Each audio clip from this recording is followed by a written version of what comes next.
من فيض مولانا الغفور قرآن رب العالمين جاء لنا نبراس نور فيه السعادة واليقين أسمى المعاني في السطور نسمو بها دنيا ودين نلقى الشفاعة في النشور بدلائل النور المبين في حفظه تحلو الأمور ما خاب من يرجو المعين نلقى الشفاعة في النشور بدلائل النور المبين بدلائل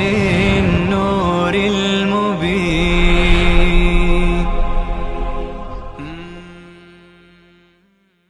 أعوذ بالله من الشيطان الرجيم. بسم الله الرحمن الرحيم. الله می فرماید و ان منهم لفریقا یلوون السنتهم بالکتاب، به درستی که از آنان گروهی هستند که یلوون السنتهم، زبان خودشون را میگردانند، زبان را تاب میدند، به اصطلاح زبان را کج میکنند نسبت به کتاب، یعنی وقتی که آیات کتاب را میخوانند. یا شاید این اشاره هست، گرچه شاه ولی الله رحمه الله معتقد است که تحریفی که یهودیان داشتند تحریف چی بود؟ لفظی بود، ولی عموم مفسران معتقدند که اونها دو نوع تحریف داشتند، هم تحریف لفظی داشتند هم تحریف معنوی داشتند، لذا کلمات را تحریف می کردند.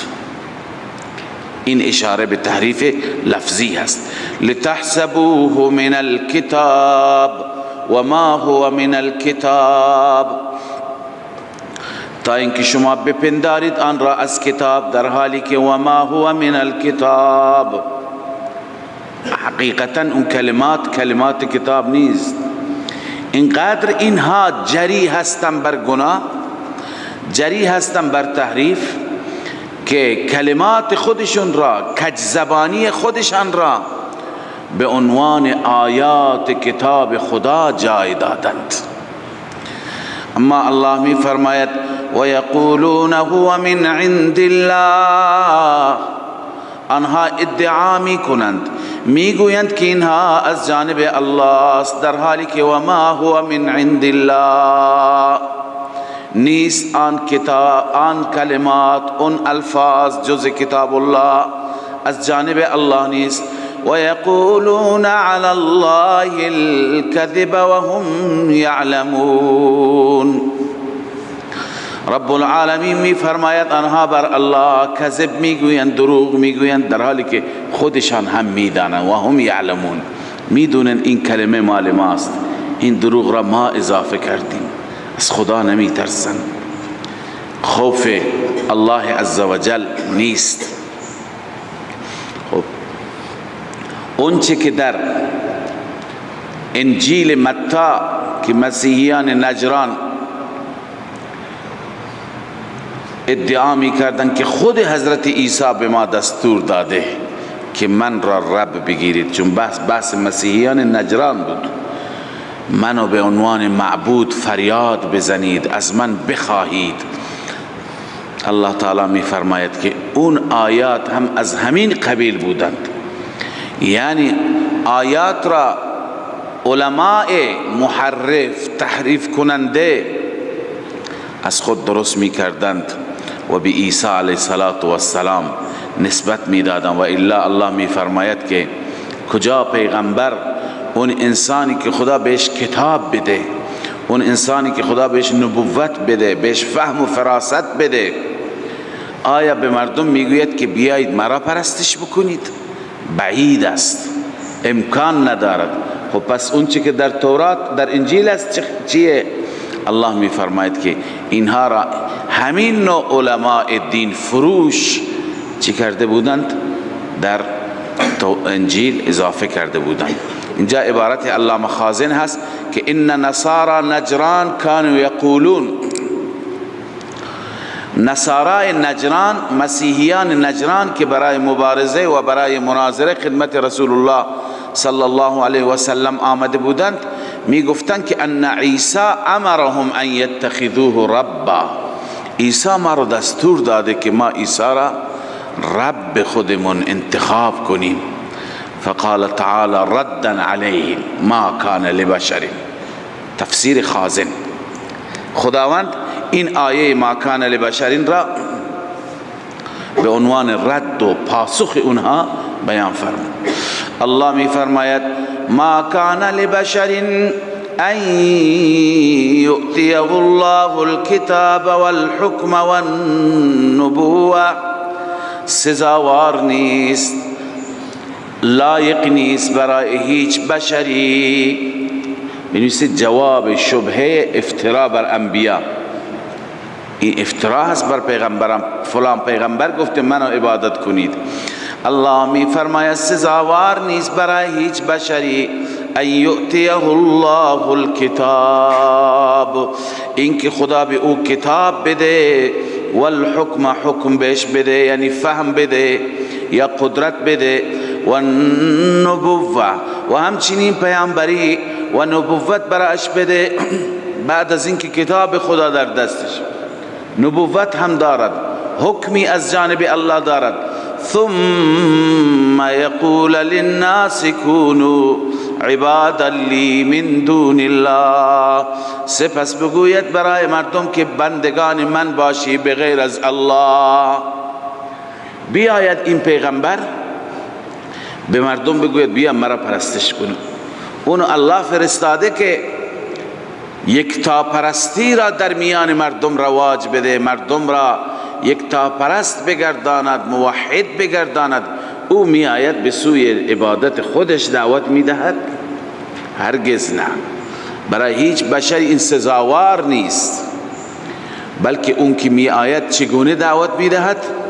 ولكن كونوا ربانیین، ولكن یقولو مقدر است، اما میگوید پیغمبر که بیاد میگوید کونوا ربانیین، شما ربانی باشید، با خدا باشید، شما اهل الله باشید، با خدا باشید، فقط خدا را فریاد بزنید، فقط خدا را سجده و عبادت کنید.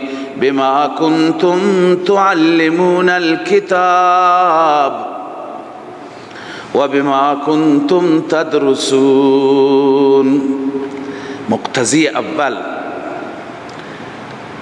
به خاطر اینکه شما کتاب آموزش می دهید و به خاطر اینکه شما کتاب می خوانید، کتاب یاد می گیرید، کتاب یاد می دهید، کتاب می آموزید، کتاب آموزش می دهید.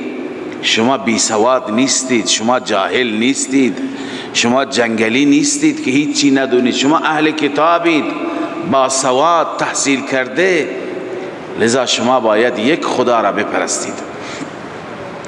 ولا یأمرکم ان تتخذوا الملائکه، الله می فرماید شما را امر نمی کند اینکه ملائکه را و نبیین و نبیها را اربابا رب بگیرید، اونها را پرورش دهنده، اونها را معبود، اونها را خدا انتخاب کنید. ایأمرکم بالکفر، آیا پیغمبر شما را دستور به کفر می دهد بعد از انتم مسلمون، بعد از اینکه شما مسلمان منقاد مطیع خدا شدید، تسلیم در مقابل الله شدید، شما را پیغمبر به کفر وادار می کند؟ این غیر الله پرستی، این ولو اینکه انبیا پرستی باشد کفر است. پس ببینید از این آیات ما چه نتیجه گرفتیم. امکان داره که عبارتی منسوب باشد به سوی رسول الله صلی الله علیه وسلم، عبارتی منسوب باشد به سوی یکی از صحابه، روایتی منسوب باشد به ائمه. خب مردم را فریب بده که اینها گفتن در فلان حاجات فلان را فریاد بزنید، فلان را بخوانید. وقتی که تورات را، انجیل را تحریف کردند، دست زدند، اونجا هم دین فروشان توانستند که آراء زائغه خودشون را، اهواء خودشان را، خواهشات نفسانی خودشان را پیاده کنند. در کتاب‌های دیگه نمیتوانند. در مقدمه صحیح مسلم هست که جابر جعفی میگوید فقط که من 50,000 حدیث دارم که اونها را جرأت نمی کنم برای مردم بیان کنم. یعنی اینقدر مردم خرافات درست کردند، اینقدر از خود درست کردند و به خور مردم دادند تا اعتقاد مردم را، باور مردم را نسبت به خدا، نسبت به توحید ضعیف بکنند، سست بکنند. لذا مردم بیچاره اینها را میخوانند، فریب میخورند، فکر میکنند که حدیث پیامبر هست، روایت فلان امام هست، در حالی که الله عزوجل میفرماید که برای هیچ پیامبری سزاوار نیست، نه تنها عیسی علیه السلام، دیگه پیامبران، دیگه امامان، دیگه بزرگان و مقتدایان دینی، اونا هرگز نمیگویند، حضرت ابوبکر هرگز نمیگوید، حضرت علی کرم الله وجهه هرگز نمیگوید مردم شما ما را پرستش بکنید، فلان را صدا بزنید، فلان را در حاجاتتون بطلبید. انبیا نمیگویند، همه میگویند کونوا ربانیین، اهل خدا باشید، با خدا باشید و شما ربانی باشید، فقط خودتون را اختصاص بدهید به رب. لذا اون چی که در عبارتهایی هست، در روایتهایی هست، در کتابها هست اعتبار نداره، فقط قرآن و سنت صحیحه رسول الله صلی الله علیه و سلم. و اذ اخذ الله میثاق النبیین، اینجا خداوند ترغیب میده به سوی اتباع پیغمبر صلی الله علیه و سلم. همه پیروان کتابهای گذشته را، پیروان انبیاء گذشته را، چه یهود باشند، چه نصارا باشند، چه غیر اینها باشند. چرا خداوند اینجا یادآوری میفرماید پیمانی را و میثاقی را که از پیغمبرانشون گرفته؟ اون پیمان چیه؟ اون پیمان این هست که شما پیامبران دین من را به مردم برسانید، اما در آخر پیامبر خاتم می آید. پیامبر خاتم که آمد، نبی خاتم که آمد، اگر شما در اون زمان حضور داشتید، تشریف داشتید، ایمان هم بیاورید بهش و باید یاریش بکنید. خب این پیمان را خدا چرا گرفت از پیامبران؟ پیامبران که نبودن در زمان رسول الله صلی الله علیه وسلم. در واقع هر پیغمبری که پیمانی میبندد، عهدی و میثاقی را امضا میکند از طرف خودش و امت خودش، از طرف خودش و پیروان خودش. معنیش اینه که ای پیامبران شما این پیمان را ببندید، شما و امتتون موظف هستید. وقتی که این پیامبر ما آمد، این رسول خاتم صلی الله علیه و سلم آمد، امتیان شما، پیروان شما، متبعان شما موظفند به او ایمان بیاورند و او را یاری کنند، در معرکه ها، در میادین مختلف در کنار او باشند. ملاحظه بفرمایید این پیمان را که الله بسته. الله می فرماید و اذ اخذ الله میثاق النبیین، وقتی که الله عزوجل گرفت پیمان انبیا را. این پیمان را چه زمانی بست؟ چه زمانی گرفت؟ و وعده را چه زمانی گرفت؟ اکثر مفسران نوشتند که هر پیامبری را زمانی که نبوت میدادند و پیغمبری خداوند بهش میداده، این پیمان را از اونها گرفته که فعلا شما آخر یک پیغمبری می آید که برای همیشه دین اوست. لما آتیتکم من کتاب و حکمه. تشریح میثاق. لما آتیتکم چی هست؟ تشریح میثاق. النبیین، این الف لام استغراقی است، از همه انبیا این پیمان گرفته شده. لما آتیتکم، البته لما آتیتکم من کتاب و حکمه، آنچه که به شما دادم از کتاب و حکمت. به این کتاب و حکمت یعنی کتاب و حکمت قبلا عرض کردم یعنی فهم کتاب، درک کتاب، و این کتاب را شما به او عمل کردید. ثم جاءکم رسول، سپس آمد پیش شما پیامبری. رسول، التنوین للتعظیم، این تنوین برای چی هست؟ تعظیم هست. سپس پیش شما آمد پیامبری مصدق لما معکم، پیامبری که تایید کننده هست، تصدیق کننده هست اون کتاب هایی که با شما هستند، روشی که شما دارید، اصول شما را، یعنی اون هم مثل شما بر توحید و یکتاپرستی دعوت میداد. وقتی که این پیغمبر آمد، وظیفه شما یک، لتؤمنن به، البته حتما به او ایمان بیاورید. دو، ولتنصرنه، حتما او را یاری کنید، یاری برسانید با اعضا و جوارحتان. ایمان با دل هست، یاری با چی هست؟ با دست و پا، با اعضا و جوارح. بعد از اینکه این پیمان را خداوند گرفتند، اهتمام، اینجا بنویسه اهتمام اول میثاق، اهمیت اول. شما جای میرید یک قولنامه امضا میکنید، بعضی ها میرن نکاحنامه مینویسند، به خاطر اهمیت که فردا انکار نکند. الان یک بار اون کسی که منشی هست نوشته میخواند، ببین من میخوانم، گوش کن، تمام مفادش را قبول داری؟ بند یک، بند دو، بند سه. بعد آخر می نویسد که برای فلانی در محضر فلانی این مفاد این اقرارنامه خوانده شد، قرائت شد، فلانی قبول کرد.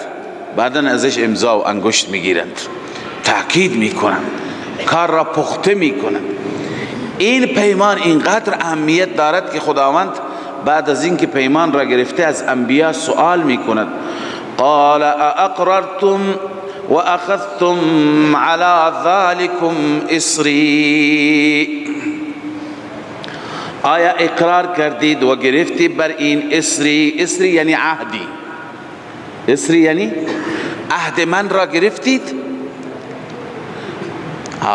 اصری معناه هل اخذتم على ذلك اصری على الامم، والاسر بكسر الهمزه العهد، روح المعانی، والاسر بكسر الهمزه العهد.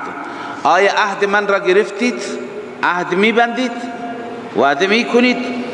قالوا اقررنا، جواب انبیا میگه ما اقرار میکنیم، ما به این عهد پایبند خواهیم بود. الله عزوجل میفرماید قال فاشهدوا وانا معكم من الشاهدین. این اهتمام دوم میثاق، خیلی این میثاق مهم است. گواه باشید، من هم با شما گواه هستم. فاشهدوا وانا معكم من الشاهدین یعنی چه؟ بازم امام رازی نوشته یعنی فلیشهد بعضکم علی بعض بالاقرار، با این اقرار بعضی از شما انبیا به بعضی دیگه گواهی بدهید. و انا علی اقرارکم و اشهاد بعضکم علی بعض من الشاهدین، من خدا هم بر اقرار شما که بعضی به بعضی اقرار میکنید و میگویید ما چنان پیمانی بستیم باید از رسول خاتم به ایشون ایمان بیاوریم و ایشون را یاری برسانیم، من خدا هم از شاهدین هستم.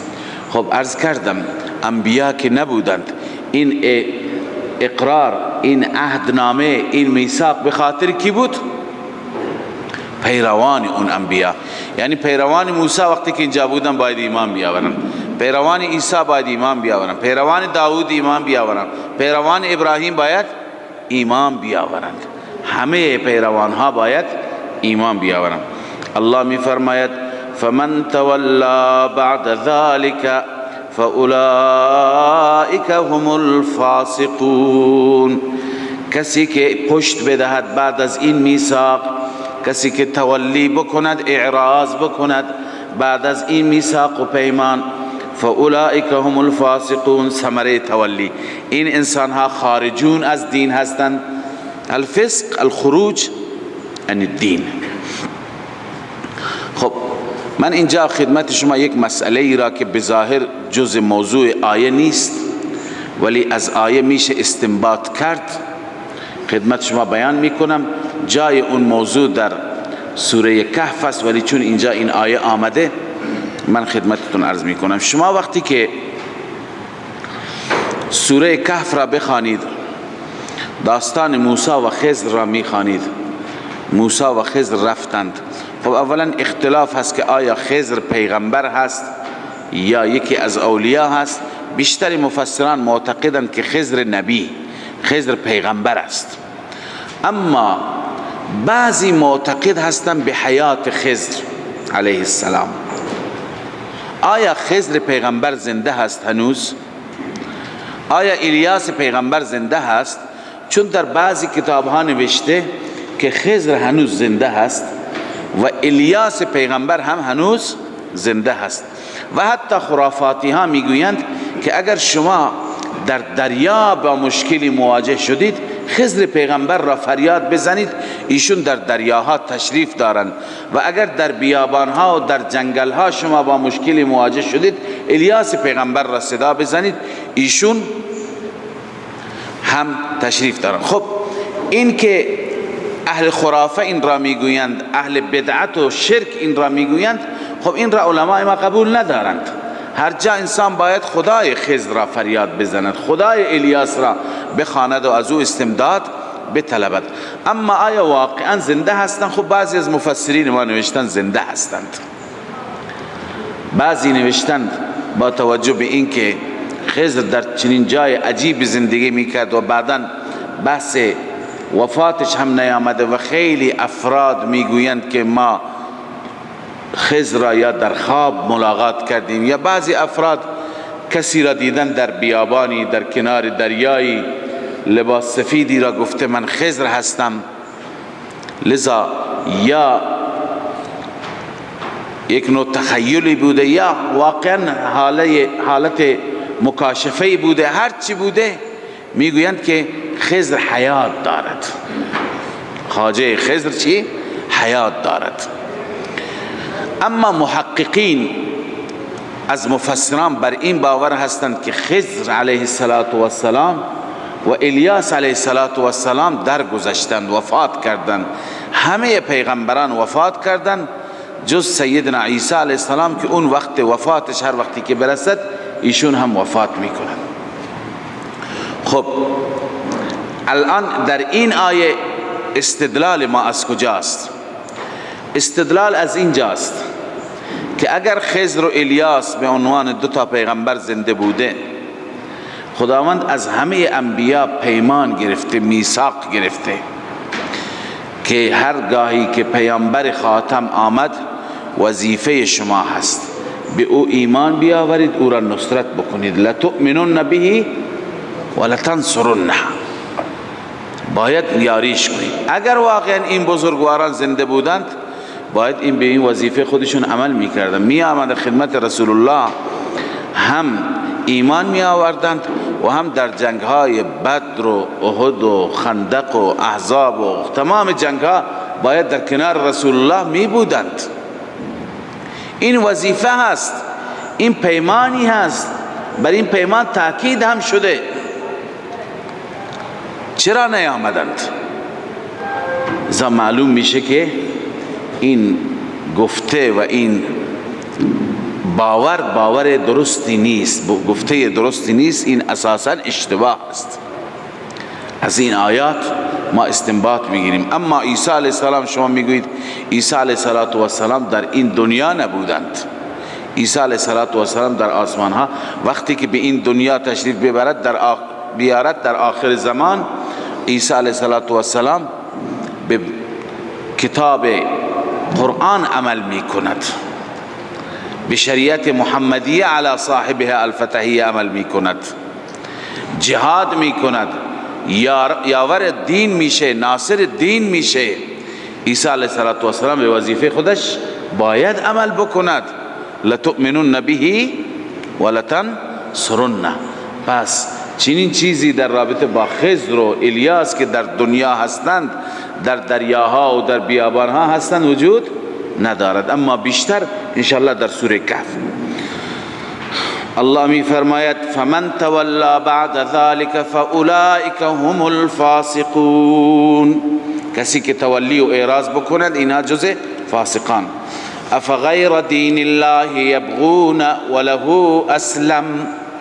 اکنون خداوند می فرماید بعد از اینکه این دین آخر آمده، دینی که مبرهن است با دلائل و حجج قویه، این دین آمده، غیر از این دین چی می خواهند؟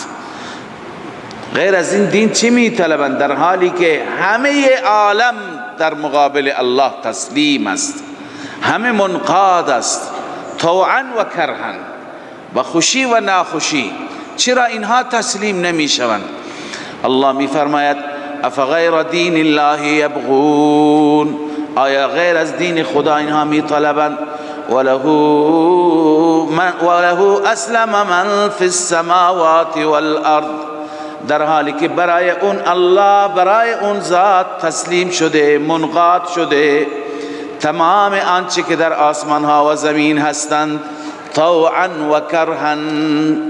طوعا و کرها، طوعا مثل مسلمانان با خوشی، با رضایت، و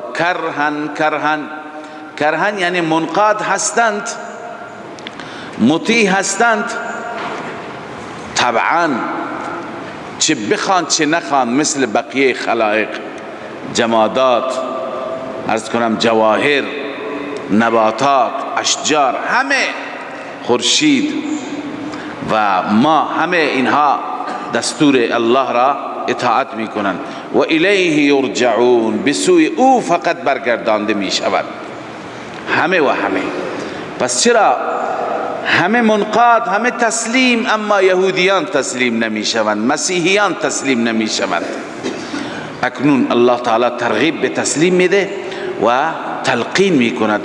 قل آمنا بالله، بگو ما ایمان آوردیم به خدا، و ما انزل علینا، آن کتابی که بر ما نازل شده یعنی القرآن، ما به قرآن ایمان داریم. و ما انزل علی ابراهیم، آنچه که بر ابراهیم نازل شده، فرود آمده، و اسماعیل، بر اسماعیل، و اسحاق، و آنچه که بر اسحاق، و یعقوب، و الاسباط، اولاد یعقوب، تمام انبیاء بنی اسرائیل. و ما اوتی موسی و عیسی، و آنچه که موسی و عیسی داده شدن، یعنی معجزات و کتابهایی که داده شدن. و النبیون، و بقیه انبیاء آنچه که داده شدن، من ربهم، از جانب ربشان، ما به همه ایمان داریم. مثل شما نیستیم که به بعضی ایمان داشته باشیم، به بعضی ایمان داشته نباشیم. مثل یهود نیستیم که تورات را قبول داره، انجیل را قبول نداره، موسی را قبول داره، عیسی را قبول نداره. یا مسیحیان تورات و انجیل را قبول دارن، قرآن را قبول ندارن، محمد را قبول ندارن. نه، ما به همه را قبول داریم، به همه ایمان داریم، ولی شما هستید که ایمان ندارید. خب ببینید، وقتی که اسحاق و یعقوب و اسباط گفت، یعقوب، موسی و عیسی هم جز اولاد هستند، اما چرا ذکرشون کرد به صورت ویژه، به صورت خاص؟ چون روی سخن اینجا با کی هست؟ با پیروان موسی و عیسی، با یهودیان و مسیحیان است. لذا الله می فرماید که اینها را بگو که ما به همه ایمان داریم. لا نفرق بین احد منهم، ما بین هیچ یک از اینها جدایی نمی کنیم، تفریق نمی کنیم. چطور تفریق نمی کنیم؟ شما میگویید که محمد صلی الله علیه و سلم افضل است، امام الانبیاء است، سید المرسلین است، آقای تمام پیغمبران است. تفریق جدایی هست، یکی بهتره، یکی به هر حال از اون پایین تره. ما از نظر فضیلت ما جدا می کنیم، اما از نظر ایمان تفریق نمی کنیم. لا نفرق بین احد منهم مثل شما بان نؤمن ببعض و نکفر ببعض. به بعضی ایمان بیاوریم، بعضی دیگر را ایمان نیاوریم، کفر کنیم. ما این کار را نمی کنیم. علامه آلوسی نوشته لا نفرق بین احد منهم بالتکذیب و التصدیق. مثل شماها بعضی را تکذیب کنیم، بعضی را تصدیق کنیم. کما فعل اليهود و النصارى. مثل شما یهود و نصارا که انجام میدهید، بعضی را تکذیب، بعضی را تصدیق. بغیر از این ما این کار را نمی کنیم. اما والتفریق بین ذلك بالتفضیل جائز.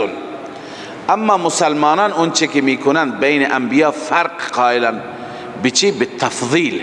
بعضی را فضیلت میدهند، بعضی را پایینتر، بعضی را بالاتر. این جایز است. قرآن خودش گفته تلک الرسل فضلنا بعضهم على بعض. فضیلت ها را قرآن حتی یاد کرده. منهم من کلم الله و رفع بعضهم درجات و آتینا عیسی ابن مریم البینات. ویژگی ها و خصوصیات هر یک از انبیاء را خدا بیان فرموده. پس تفریق اونطوری که آلوسی میگه والتفریق بغیر ذلك بالتفضیل جائز. تفریق غیر از این صورت که بعضی را فضیلت بدیم بر بعضی، این جائز هست. بله. لا نفرق بین احد منهم و نحن له مسلمون. ما فقط برای خدا مسلمون. مسلمون را چه تفسیر کردیم؟ مخلصون. مخلصون همون موحدون هست. مخلصون له فی العباده. ما در عبادت خالصتا عبادت را برای الله انجام بدیم.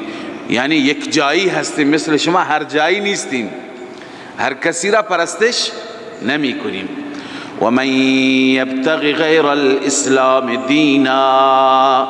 خب پس اکنون تعیین شد که فقط خدا را باید عبادت کرد.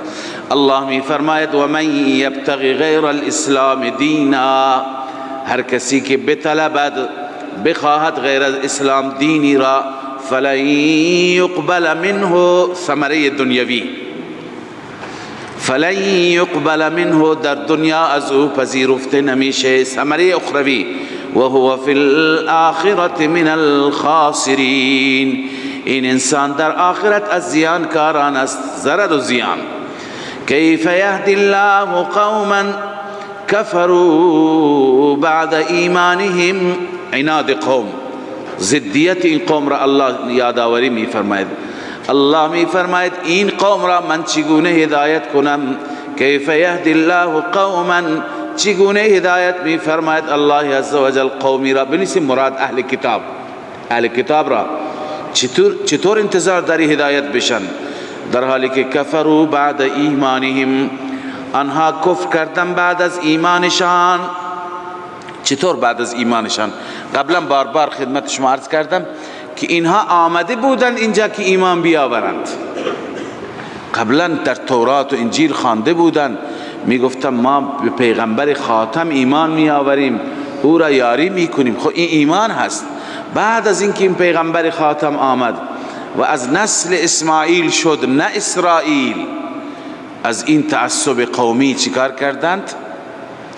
اونها انکار کردند، کفر کردند.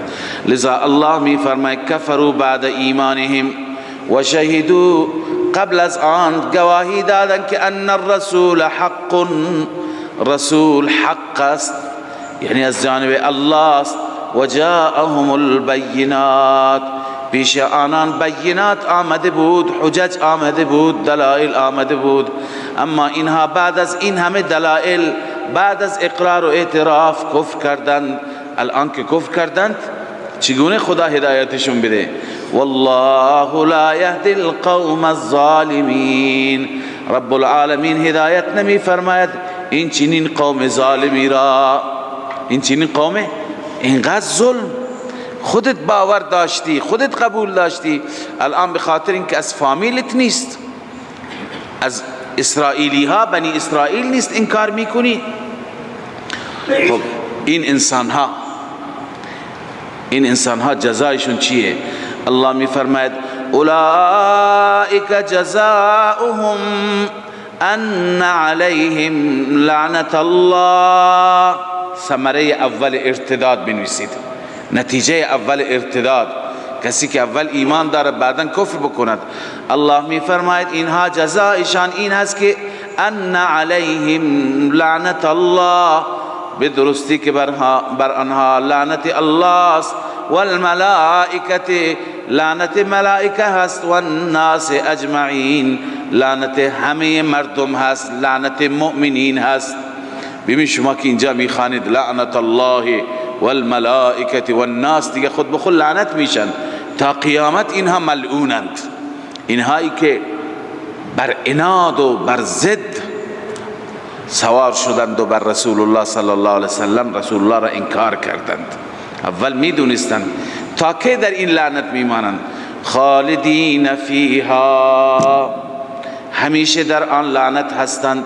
لا یخفف عنهم العذاب. خب نتیجه لعنت عذاب دیگه، نتیجه لعنت نار و آتش جهنم هست. ثمره دومش لا یخفف عنهم العذاب، عذاب از اونها تخفیف نمیشه، عذاب کم نمیشه، کاسته نمیشه. و نتیجه سوم ولا هم ینظرون، و آنها تحویل گرفته نمیشوند، نگاه نمیشوند، یعنی تحویل گرفته نمیشوند، به نظر لطف به سوی آنها نگاه نمیشه، دیده نمیشه. اینها برای همیشه ملعونند. البته راه هنوز در دنیا مفتوح هست، باز هست. کسی که توبه بکند، الا الذين تابوا من بعد ذلك، ترغیب مرتدین به توبه، مرتدین تائبین.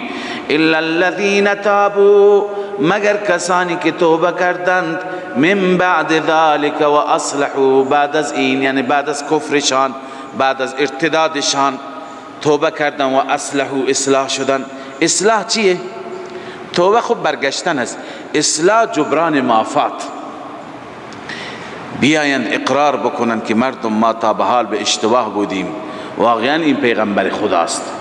فإن الله غفور رحیم، بدون شک الله عزوجل در حق این انسان ها غفور هست، بخشاینده، و رحیم، مهربان هست. خداوند اینها را می بخشد. ان الذين كفروا بعد ایمانهم، باز هم تخویف اخروی برای معاندین، برای کسانی که این توبه برای کسانی بود که از ارتداد برگشتند. اکنون کسانی که ارتداد را ادامه دادند، ثم ازدادوا کفرا، کفرشون بیشتر شد روز به روز، عنادشون بیشتر شد. نتیجه اونها الله می فرماید ان الذين كفروا بعد ایمانهم، بدون شک کسانی که کفر کردند بعد از ایمانشان، ثم ازدادوا کفرا، ثم ازدادوا کفرا، سپس کفرشان اضافه شد. کفرشان چی شد؟ اضافه شد، یعنی کفر بر کفر، انکار بر انکار، یعنی جدال بالباطل. چیه؟ جدال بالباطل، یعنی بر پیغمبر کفر کرده، الان دلائل دروغین و قصه ها و افسانه های دروغینی ایجاد کرده، میخواد بگه که اصلا پیغمبر نیست. این انسان ها لن تقبل توبتهم، ثمره دنیوی، هرگز توبهشان قبول نمیشه، هرگز توبهشان قبول نمیشه. و اولئک هم الضالون، اینها گمراهان است. ببینید اینجا با اشکال ما مواجه شدیم. خداوند میفرماید که هرگز توبهشون قبول نمیشه، در حالی که قرآن از اول تا آخر ترغیب توبه میده. ترغیب توبه هست یا نیست؟ بزرگترین مشرک اگر توبه بکنه توبهش قبول میشه، بزرگترین مرتد و منکر اگر توبه بکنه توبهش قبول میشه. پس لن تقبل توبتهم یعنی چی؟ در حالی که رسول الله صلی الله علیه وسلم هم فرموده توبه تا چه زمانی قبول میشه؟ توبت امتی مالم یغرغر، تا غرغره و خرخره تا اون زمان توبه قبول میشه. ما خواندیم که حتی توبه یأس قبول میشه، توبه بأس قبول نمیشه. انسان وقتی که از زندگی ناامید هست، مریض، میگن سرطان داری، زندانیه، میگن اعدامت میکنیم، این توبه میکنه، یأس از زندگی ناامید شد، این توبه هنوز قبول میشه. فقط وقتی که به اینجا برسه قبول نمیشه.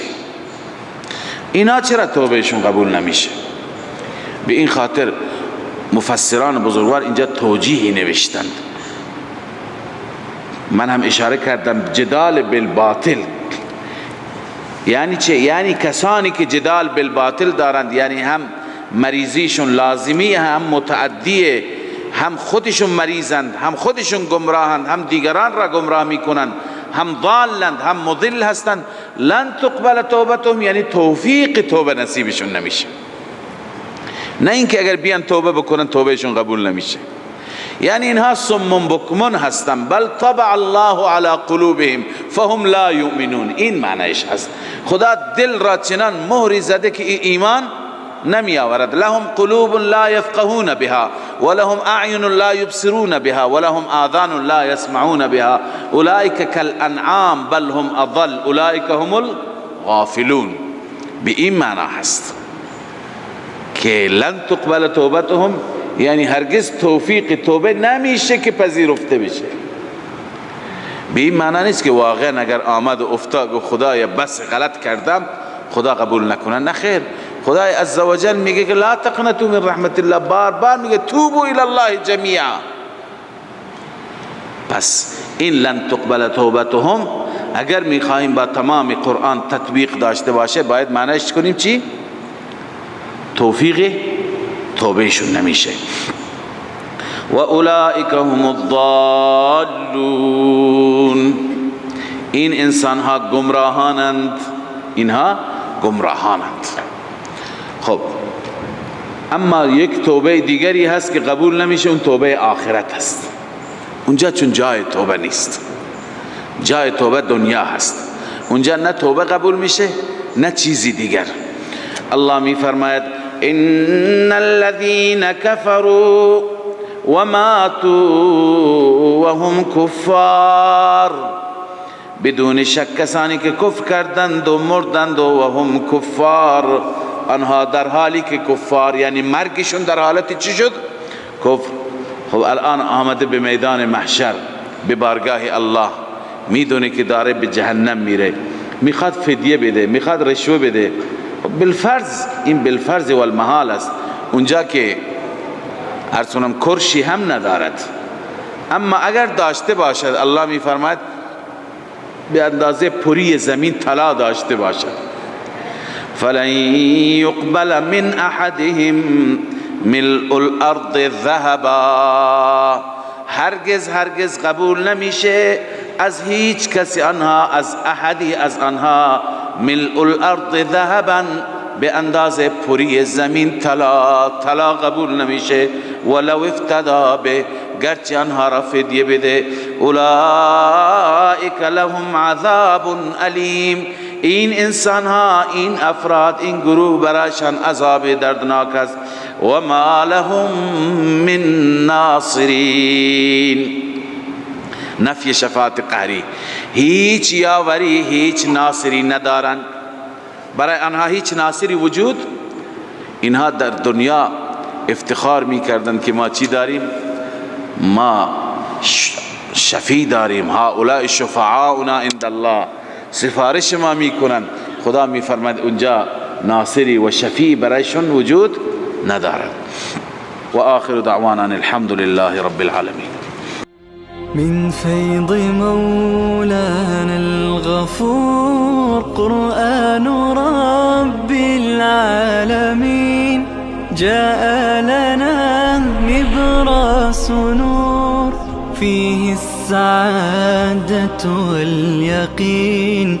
أسمى المعاني في السطور، نسمو بها دنيا ودين، نلقى الشفاعة في النشور، بدلائل النور المبين، في حفظه تحلو الأمور، ما خاب من يرجو المعين، نلقى الشفاعة في النشور، بدلائل النور المبين، بدلائل النور المبين.